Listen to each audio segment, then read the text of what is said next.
What up, guys? JP back at you once again, bringing you guys day number 31 in my 7th annual 31 Days of Horror. I told you guys that we'd finish it eventually. And today's film is actually not like a straight up horror movie, but I hadn't seen it in so long, and I had a sealed copy, a Blu-ray here that I just never opened. Figured, why the hell not? And that is Beetlejuice. I used to watch this film. I had it on VHS as a kid. I used to watch it a lot as a kid. It basically follows these two characters, a couple played by Alec Baldwin and Gina Davis, who are in this New England home. Basically, they're having a vacation, but they're doing it at home. They love their house. The wife is decorating the house. The husband is working on a model of the city, and they go out for paint or something, and they end up crashing and drowning over a bridge. They then walk back in home. Months have passed, and they find out they're dead, and nobody can see them. There's a new family moving into the house, and they're very oddball. Like, the wife is super... full of herself. She's an artist. She makes these sculptures and stuff. And the dad is just a real successful businessman, I guess. And their daughter, Lydia, is like this little goth chick. And they basically are trying to get these people out of their house. But they don't really know how. They're seeing flyers and advertisements for this guy named Beetlejuice,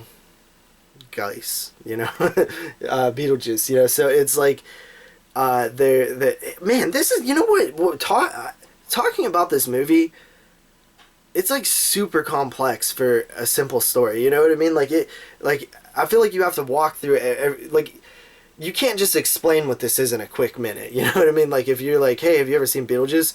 No, what's it about? It's like, well, it's about these people die, and they go, and they're dead, but they're there's this afterlife thing, but it's they're stuck in their house, and there's they have a caseworker, and then there's this bad demon Beetlejuice thing, but he's not really a demon. He's a funny dude who it just, how do you explain Beetlejuice? You know what I mean? Unless you do it in long form.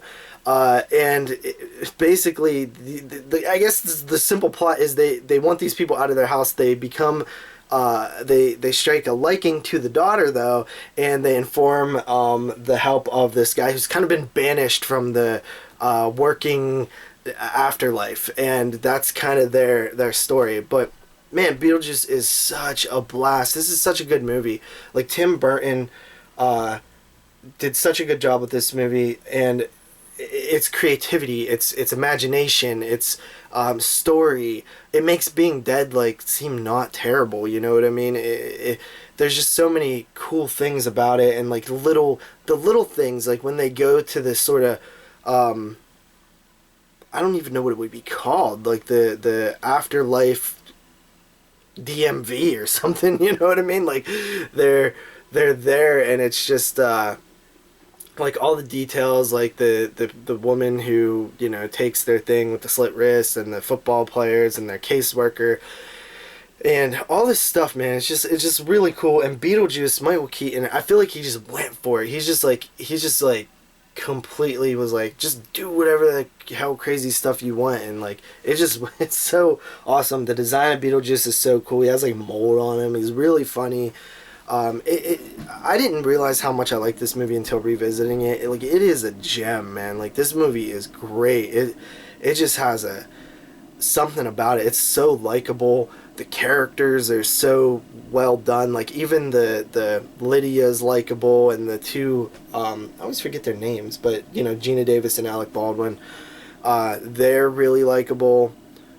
Beetlejuice is kind of awkwardly likable, I think the parents and the Otho or whatever, very unlikable. But yeah, it just got this great aesthetic. It's just a good movie, man. If you've never seen Beetlejuice, please do. But yeah, I'm up here at a 9 out of 10, man. This is, I mean, honestly, it could even be higher. Let's go 9.5. This is 9.5 out of 10. Beetlejuice is fantastic.